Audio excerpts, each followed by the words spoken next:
Halo, apa kabar? Berjumpa lagi di Jurnal Barata.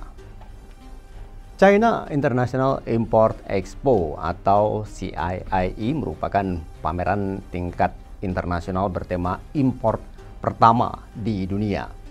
Sebagai expo internasional terbesar pertama yang diadakan di Tiongkok sejak Kongres Nasional Partai Komunis Tiongkok atau PKT ke-20 yang diadakan pada bulan Oktober lalu, CIIE sekali lagi mendemonstrasikan komitmen Tiongkok terhadap kebijakan nasional fundamentalnya untuk membuka diri terhadap dunia luar.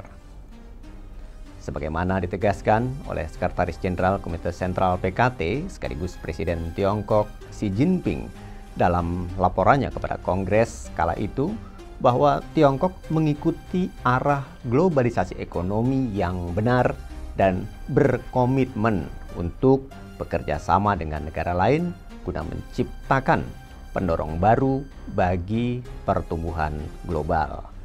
Setidaknya hal itu telah dibuktikan oleh Tiongkok sejak CIIE diluncurkan pada tahun 2018 silam, yang mana program tersebut diketahui telah mewujudkan harapan masyarakat baik di Tiongkok maupun negara lain untuk memajukan kemakmuran dan kemajuan bersama melalui perdagangan internasional dan kerjasama bisnis. Akibatnya, Tiongkok kini telah menjadi importir terbesar kedua di dunia selama 13 tahun berturut-turut, dan pada semester pertama tahun ini, impor Tiongkok telah menyumbang sebesar 10,6% dari total dunia. Tiongkok juga telah menjadi pasar ekspor untuk 210 negara dan wilayah, bahkan kini berada di peringkat pertama dunia dalam total perdagangan barang. Jadi, apa arti CIIE kelima Tiongkok bagi ekonomi global? Mari kita cari jawabannya.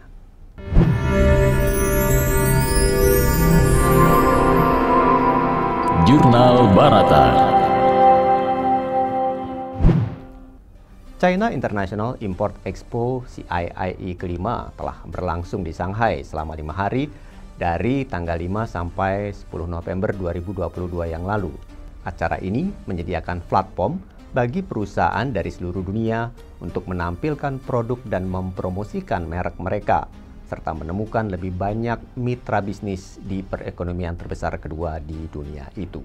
CIIE kali ini diketahui telah menarik sebanyak 145 negara, kawasan, dan organisasi internasional, sebanyak 284 perusahaan industri terkemuka, termasuk beberapa dari 500 perusahaan teratas di dunia juga turut mengikuti acara tersebut. Presiden Dewan Bisnis Amerika Serikat Tiongkok, Craig Allen, mengakui bahwa pameran CIIE tahun ini yang diikuti oleh hampir 200 perusahaan asal Amerika Serikat, salah satunya adalah Honeywell, perusahaan multinasional Amerika Serikat yang hingga kini masih konsisten selama 5 tahun berturut-turut mengikuti acara tersebut sejak tahun 2018. Honeywell sendiri juga mengapresiasi terselenggaranya CIIE sebagai sarana untuk menunjukkan produk dan layanan jasa mereka ke pasar Tiongkok. Allen pun lantas menyinggung pentingnya CIIE.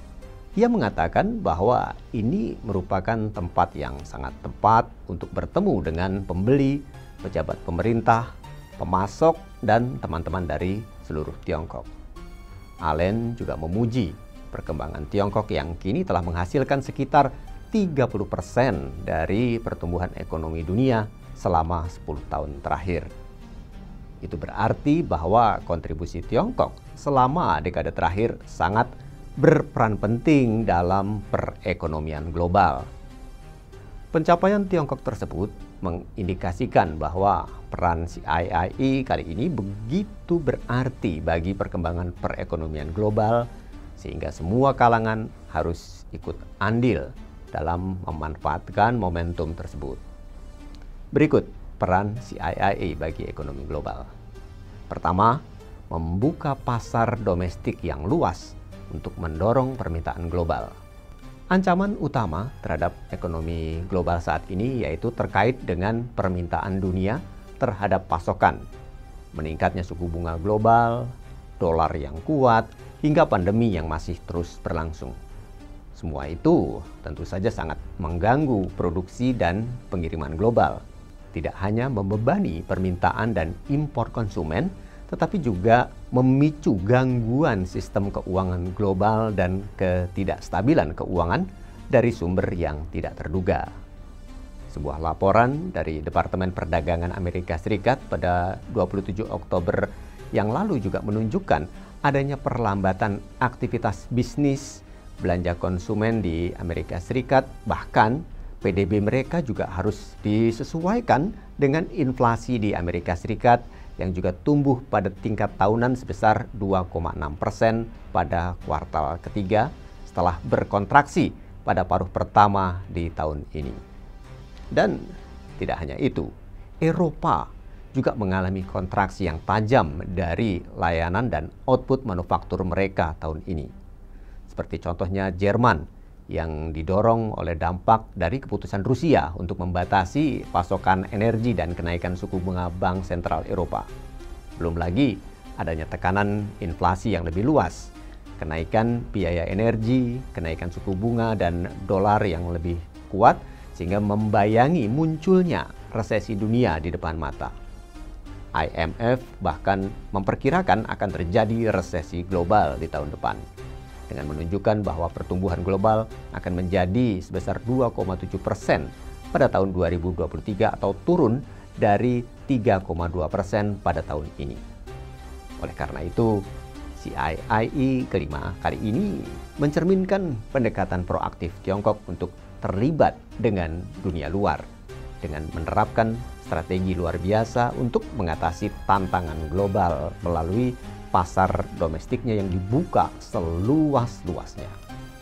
Seperti yang disampaikan oleh Presiden Xi dalam sambutannya pada upacara pembukaan Kongres Nasional PKT ke-20 yang lalu, bahwa Tiongkok akan meningkatkan upaya untuk menumbuhkan pasar domestik yang kuat, meningkatkan perdagangan barang, mengembangkan mekanisme baru untuk perdagangan jasa dan mengimpor lebih banyak produk berkualitas. Dengan menerapkan kebijakan keterbukaan, maka pasar Tiongkok juga akan menjadi pasar untuk dunia. Pasar yang dapat diakses bahkan dimiliki oleh semua orang dengan tujuan untuk memperjuangkan perdagangan bebas dan globalisasi.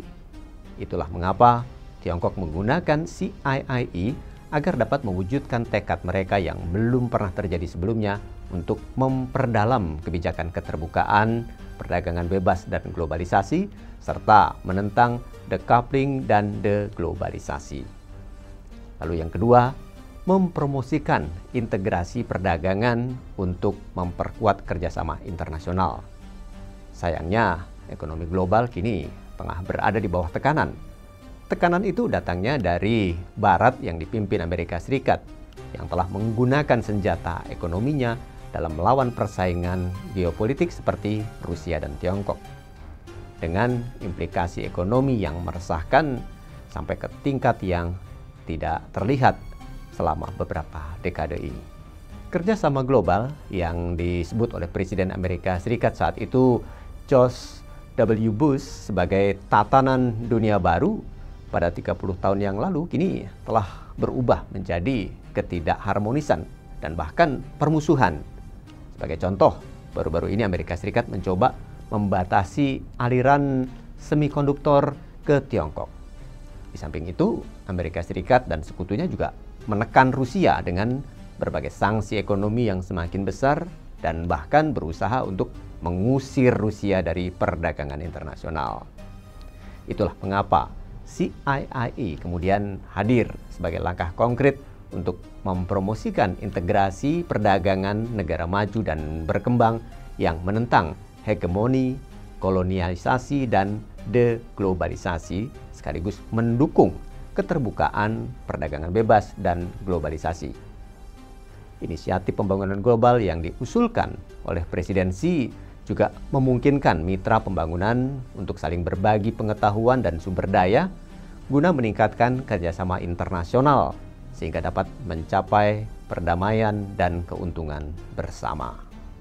Oleh karena itu, dalam menghadapi Amerika Serikat yang semakin proteksionis perdagangan, tetapi agresif secara geopolitik, bahkan ekspansionis, maka inilah saatnya bagi semua mitra pembangunan untuk menjalankan itikat baik dan bergandengan tangan untuk kepentingan negara-negara di seluruh dunia. Demikian Jurnal Barata kali ini. Saya, Aksan Prawira, terima kasih. Demikian Jurnal Barata.